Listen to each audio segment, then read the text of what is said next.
안녕하십니까? 민선 7기 시장 선거 전부터 큰 관심과 논란을 불러일으켰던 현안이죠. 중앙버스 전용 차로제, BRT 공사가 중단된 가운데 사업의 방향에 대한 시민 참여단의 결론이 나왔습니다.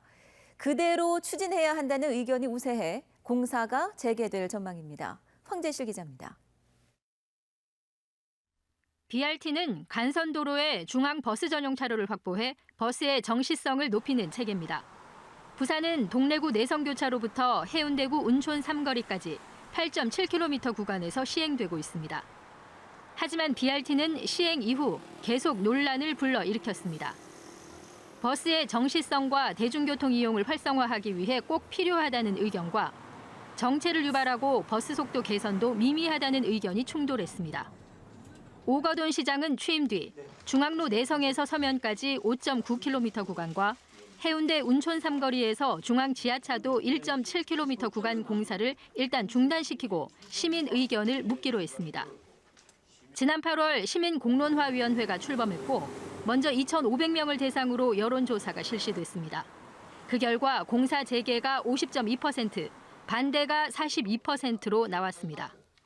그리고 지난 5일과 6일 1박 2일간 141명의 시민 참여단이 수기 과정을 거친 결과 공사 재개가 61%, 중단이 39%로 나타났습니다. 재개 의견이 22포인트가 더 높게 나타났습니다. 이상 세 차례에 걸친 설문조사 결과를 토대로 본위원회는 현재 중단되어 있는 부산 BRT 1축, 이에 따라 공론화위원회는 잠정 중단됐던 BRT 공사를 재개해야 한다는 뜻을 부산시에 전달했습니다.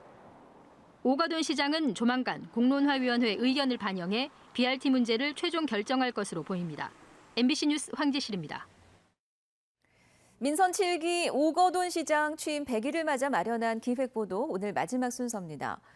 오거돈 부산시장의 시정 비전은 시민이 행복한 동북아 해양수도 부산이었습니다.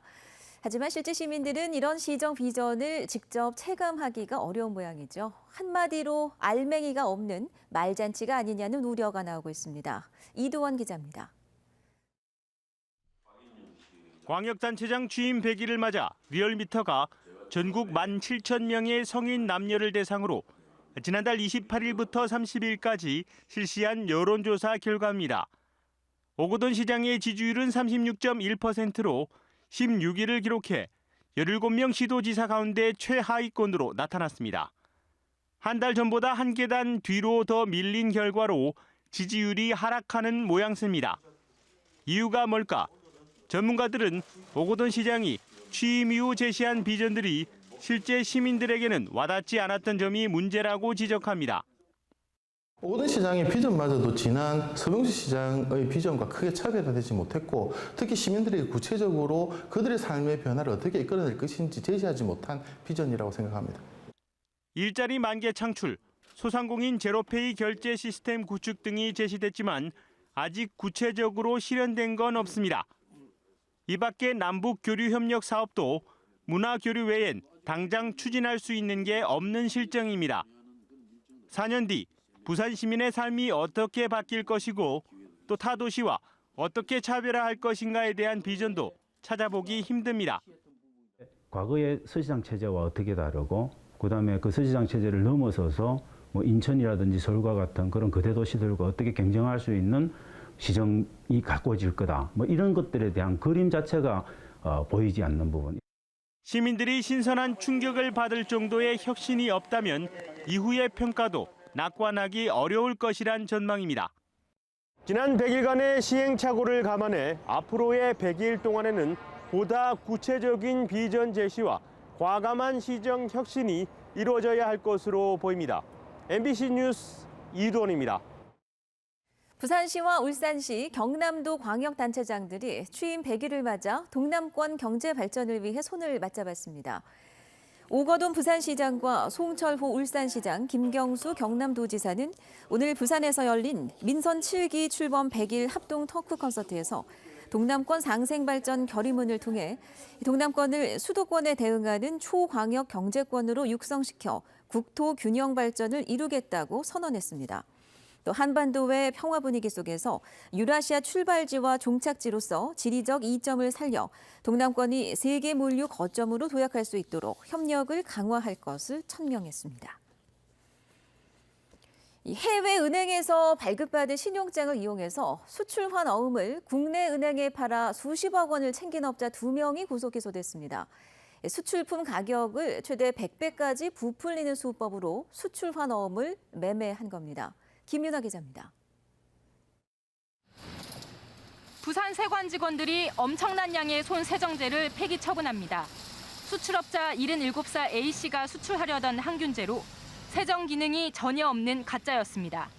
58살 B씨가 국내산이라고 속였던 레깅스는 알고 보니 중국산 저가 제품이었습니다. 모두 A씨와 B씨의 수출품들인데 싱가포르 보세 창고에 장기간 방치돼 있다 부산 세관으로 돌아온 겁니다. 사건의 발단은 A씨와 B씨가 지난 2014년 5월 일본에 있는 브로커 C씨와 범행을 공모하면서부터입니다. 이들은 수출한 어음 매매 대금의 60%를 주는 대가로 C씨를 통해 수출한 어음 매매에 필요한 상업 신용장을 손에 넣었습니다. 세정제와 레깅스의 수출 가격을 최대 100배까지 부풀린 뒤 컨테이너에 실어 싱가포르로 보냈고 국내 은행 2곳에 신용장과 가짜 서류를 제시해 수출한 어음을 발행해 그 금액만큼 받았습니다. 이런 수법으로 2년 동안 57억 원을 챙겼습니다. 외국에 있는 신용장 발급 브로커로부터 교부받은 상업신용장을 이용하여 국내 유수은행으로부터 57억 상당을 편취하고 그중 33억 원 상당을 해외로 빼돌린 사건입니다. 당시 한 은행 직원은 서류 조작 방법을 도와준 사실을 드러나 구속돼 징역형을 받기도 했습니다. 검찰은 사기와 관세법 위반 등의 혐의로 수출업자 A씨와 B씨를 구속 기소하고 해외에 체류하고 있는 브로커의 뒤를 쫓고 있습니다. MBC 뉴스 김민아입니다.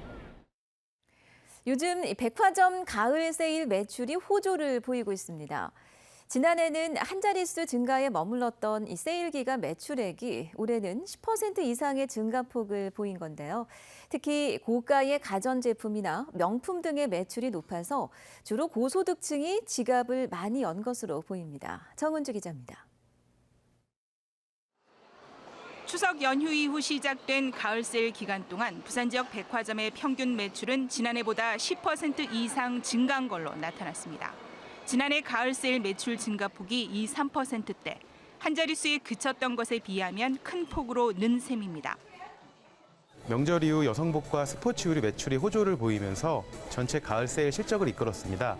이러한 추세는 당분간 이어질 것으로 기대하고 있습니다.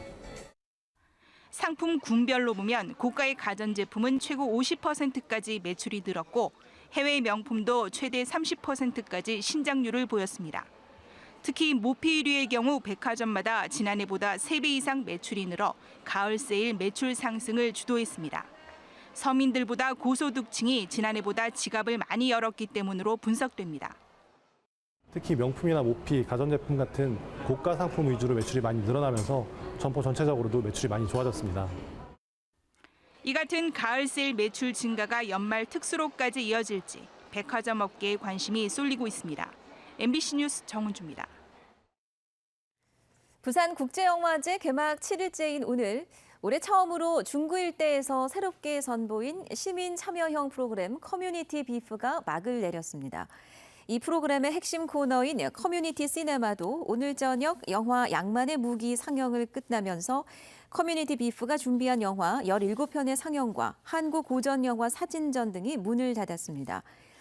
영상산업센터 컨퍼런스홀에서는 패트릭 휴즈 감독이 영화 팬들을 만나 자신이 연출한 액션 코미디 영화 킬러의 보디가드의 촬영 전 과정에 대해 이야기를 나눴고 영화의 전당에서는 미투 운동 부산대책위원회 진행으로 영화계 미투 이후 우리가 살아가는 법을 주제로 토론회가 열렸습니다. 부산 북항 재개발 사업이 착공 10년이 되도록 지지부진한 가운데 시민단체가 공공부문이 먼저 투자를 선도해야 한다고 주장하고 나섰습니다. 부산항을 사랑하는 시민 모임은 오늘 성명을 내고 북항 재개발 지역의 민간 투자 유치가 쉽지 않은 만큼 재개발 지역 활성화를 위해 공공부문이 마중물 역할을 맡아야 한다고 주장했습니다. 시민 모임은 공공투자의 하나로 부산항만공사의 신사업 건립을 제시하며 항만공사가 새 사옥을 지어 항만 물류 분야의 공기업과 민간 기업들을 집적해 랜드마크 역할을 해야 한다고 강조했습니다. 지난 6일 태풍 콩네이가 부산을 통과하면서 초고층 건물인 해운대 LCT에서 유리창 수백 장이 깨져 공사가 임시 중단됐습니다. 해운대구청은 LCT 건물의 고층부 사이 40여 가구의 유리창 100여 장이 파손돼 인근 아파트와 상가까지 피해를 입었다며 LCT에 대해 공사 중지 명령을 내리고 관계기관의 안전 진단을 요구했습니다.